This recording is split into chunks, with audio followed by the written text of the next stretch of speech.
जय शिवराय.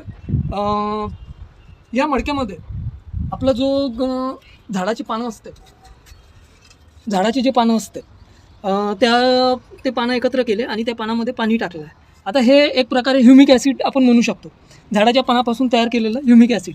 तर मित्रांनो, आता हे जे सांबाराचे अवशेष आहे हे मी याच्यामध्ये टाकत आहे. याच्यामध्ये आता सगळंच मी त्याच्यामध्ये टाकत आहे आणि जेणेकरून मित्रांनो हे जे सगळं आहे मी त्याच्यातच टाकत आहे, कारण आता याचे जास्त यूज होणार नाही आहे.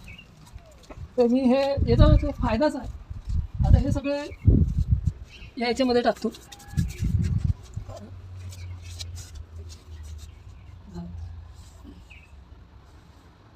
याच्यामध्ये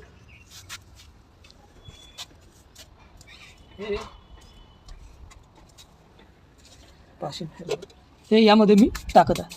आणि आता या मातीमध्ये म्हणजे याच्यामध्ये या पद्धतीने हे घोळत आहे.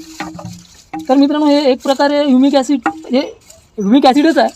तर मित्रांनो, या पद्धतीने आता याचं लिक्विड हे मी झाडांसाठी देईन. यामुळे झाडांची वाढ, मातीची सुपीकता वाढेल. हे तुम्ही बघू शकता. अरे यार, पण हे तुम्ही बघू शकता. याच्यामध्ये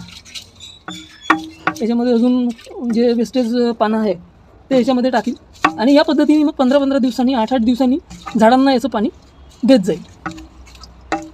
तर मित्रांनो, तुम्ही बघू शकता. तुम्हाला दाखवतो मी. तर हे जे लिक्विड आहे तुम्ही बघा. या पद्धतीने हे जे आहे लिक्विड हे तुम्ही बघा. हे ह्युमिक ॲसिड.